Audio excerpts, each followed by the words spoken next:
So my name is Matthias Bellmann. I'm 41 years old, proud father of two, and I'm the founder and CEO of a software company called Passion.io. We're an 8-figure business, profitable. I am based in south of Munich, Germany. We have 85 people operating remotely and globally all across the planet. The core markets for us is the US. More than 60% of our revenue is coming from the US. And if you also add Canada, Great Britain, and Australia in, you're at more than 90% of revenue. That's a great question.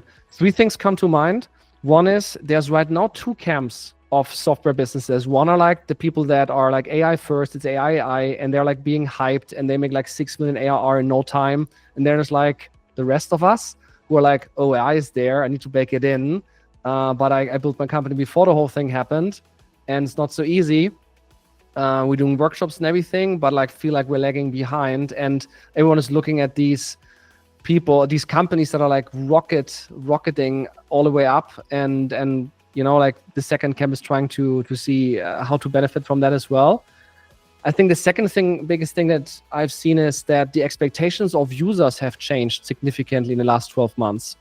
For them, it's expected that your tool has AI capabilities. It's kind of like, where's the AI? It's almost like, okay, shit, like we have to bake it in, because otherwise people are like unhappy. They just expect it. It's not even like, we can't even wow them anymore.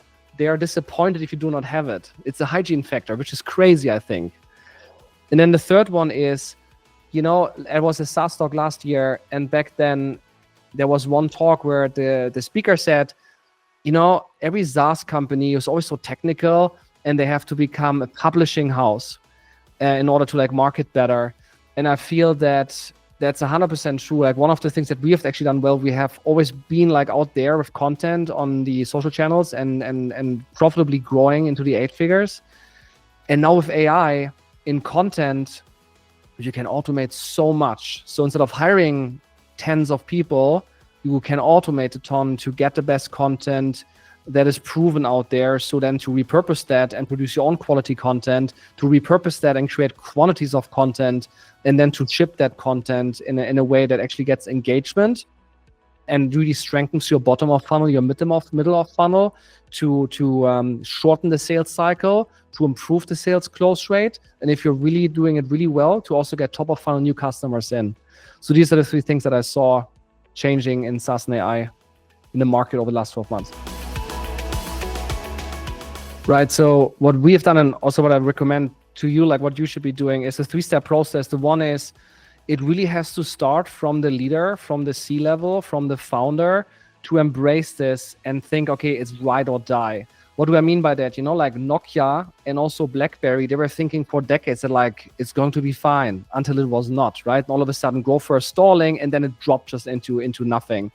And just like being aware that doing what you've been doing in the past might still work, but it will not at some point. And for that reason, it's ride or die. Then second, how to actually get it done? 2 ways. First, you can either do AI training of your employees, of your team, because, you know, right now, you know, they're all scared that they are getting like laid off because AI is coming and like they're all automated and so on. Like this is all what they are thinking. But if you actually empower them with the right training, they can all of a sudden get more effective. They can be 20, 30%, 50, 70%, in some cases, maybe 300% more effective. That also makes them learn and grow. You give them skills, abilities, which also makes them actually more valuable on the market. So it's for them something which is an opportunity to grow and not something that they should be scared of. So, and then the second one on this one is actually bring an AI automation engineer or expert in.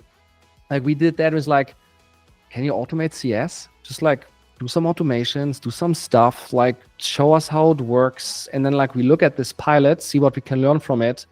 And maybe some things we can implement, some things are maybe not. And then we come up with a new reality, right? So that's kind of like the second part of these 2 things that I would do. And then finally, based on that, and this is kind of like maybe the whole umbrella, like closing the bracket here, is raise the bar in the team. You will have people in the team who are just not buying into the mindset. They're like, yeah, AI, this is like, literally I had that, like they're saying, you should not use it too much because let's say it's maybe empowering a little bit and it's like helping, it's a good co-pilot, but it's ultimately for security reasons, for data reasons, for it's hallucinating all the time. It's also like just like talking bad about it, and therefore I just like feel that the openness, the growth mindset to change, to adopt, to embrace, to make it work, right, is not there. And I think that risks our degree or ability to innovate. And if we cannot innovate, we are dead anyway. So I look way more raising the bar and also understanding, finding the mindset of people that are seeing the opportunities there. That's a great question. I think first thing that comes to mind is to really nail the use case, a use case that really drives value. To give an example, I met one company recently and they help law practices in the US, where you obviously like talk about giant, like revenue numbers and case numbers and so on, to automate their business. And they cracked 7 figures in no time with a team of 2, right? So why? Because these practices have ton of revenue, ton of EBIT, they're like dusted and dated, and that use case to bring AI automations in to automate the processes is just so valuable that very quickly, with just a few customers, you can break into the 7 figures. And there's no one else doing that, right? So like nailing the use case is number 1.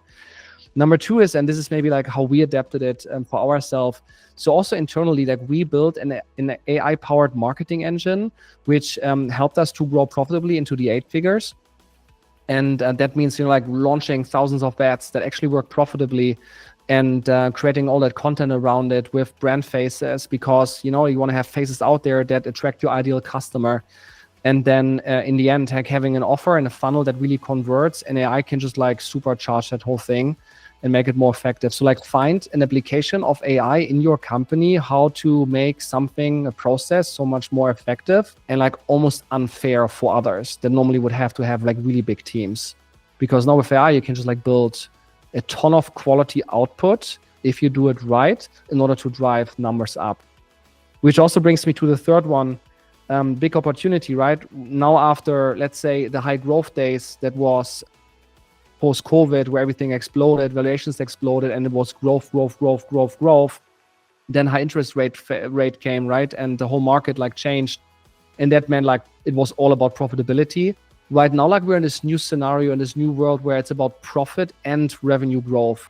So you want to hit the rule of 40. And if you hit the rule of 40 or north of that, your company is going to be very valuable. If you're just shy of rule of 40, 35, rule of 30, it's almost like you're almost like forgotten, like no one cares. So rule of 40 or you're screwed, right?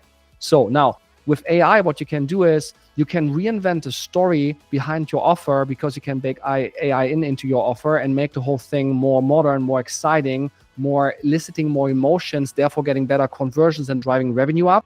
At the same time, you can actually look at your cost base and see what are things that you can automate in order to drive your OPEX, your operating expenditures down. With that, you can get revenue up and OPEX down, therefore profit up, and you can hit the rule of 40. So AI is one of the big enablers for you right now to like get the rule of 40 done, and therefore get a really good multiple on your company and break the 100 million valuation and sell the thing. Boom.